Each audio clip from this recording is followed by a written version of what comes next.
Hello everyone, welcome again to another video about friction. This is a very interesting problem. What we actually have is a cabinet right here that is on a truck. So now it is currently at an angle of 20 degrees. We want to find what is the static friction when the theta equals 20 degrees and at what angle will the cabinet actually slip and fall, which we do not want, right? So that means if you're actually driving this truck and you have a cabinet at a certain angle, you have to know at what angle you have to keep it so that it doesn't slip and fall. For sure, the customer will not be happy. Now in this problem, what we are given is mu s, which is 0.8, mu k is 0.6, and the mass of the cabinet is 50 kilograms, and the current angle is 20 degrees. So the first thing we will do is do a free body diagram, or we can just go ahead and put our forces here. So we have, first of all, we have mg, which is force of gravity, so the weight.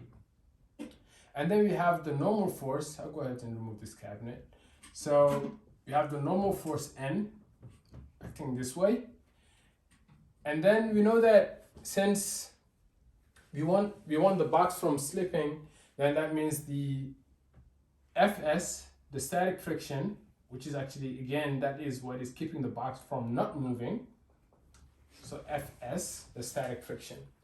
Now we want to find this Fs.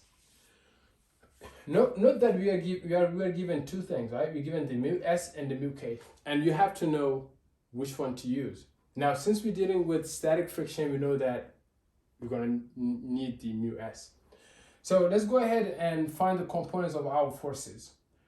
Now this mg will have a component right here. So this is the component of the weight on the x-axis. And then we also have a y component right here. So this is wy. Now wx, the x component, since the theta is right here, this angle is the same thing as this one. We know that this one is the cosine since it's the adjacent side. So wx is cosine, this one will be sine. So mu x equals to mg sine theta. And mu y, I'm sorry, why can't I say mu? Wx is mg sine theta, and wy, which is a component of the weight, equals to mg cosine theta. So again, mg is the same thing as the weight, right? We're just splitting into two components, wx and wy. So let's go ahead and, so we know that we have our force on the x-axis and force on our y-axis. Now, using Newton's second law, we know that F net equals to ma. So what are our forces in the x direction? First of all, we have mu x, wx going down, and fx going up. So wx minus fs equals to ma. Important thing, we said that we do not want this cabinet to fall. So that means there is no acceleration. So this must be at equilibrium, right? Because we're dealing with static friction. Again, this is what is holding the box, right, from slipping. So this means the acceleration is going to be 0. So wx minus fs equals to 0, which means, so we said wx is mg sine theta. So mg sine theta minus fs equals to 0. So we can find fs. So fs will be equal just to mg sine theta. So fs is mg sine theta.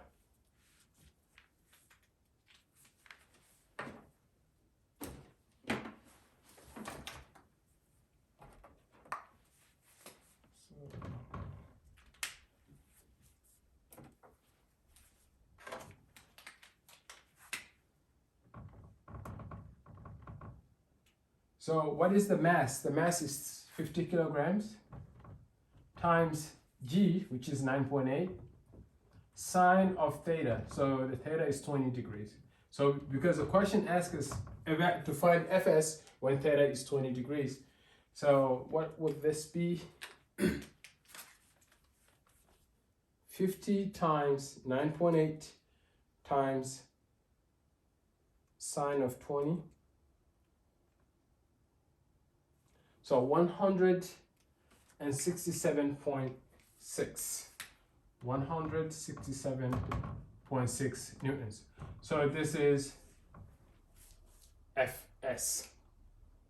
Now we want to find, that was the first problem. Now the second part of the problem says find the angle at which the cabinet would slip and fall.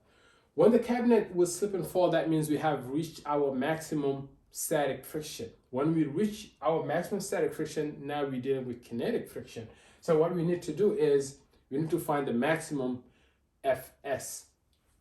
So maximum Fs, so Fs max equals to mu s times n, right? From our previous formula, right?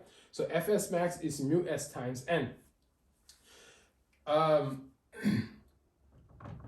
We need to find, so what is in our y-axis here? There is no acceleration, right? We only have two forces. We have the normal force and the component of the weight in the y-axis. So again, Newton's second law, F net equals to ma. What are our forces on the y-axis? We have n, which is going up, minus mg cosine theta, which is a component of the weight, equals to, again, there's no acceleration, so this equals to 0. So n equals to mg cosine theta. So we know this. So now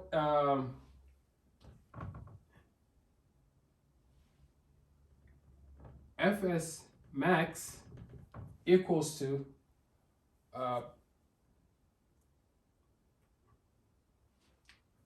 mu s times mg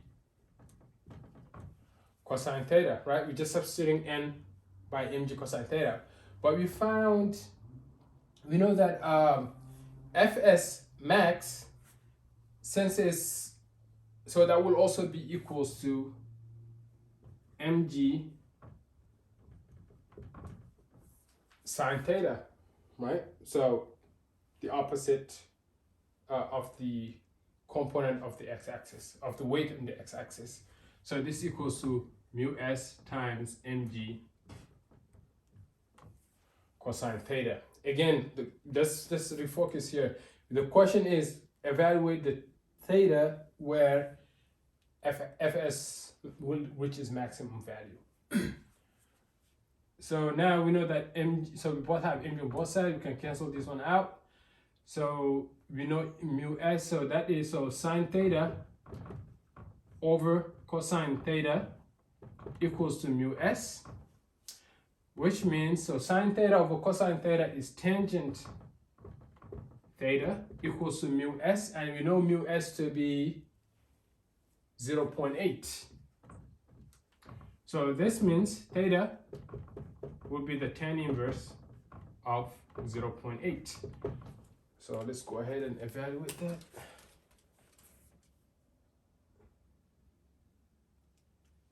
So 0.8. So 38.7. This will be 38.7 degrees. So theta is 38.7 degrees.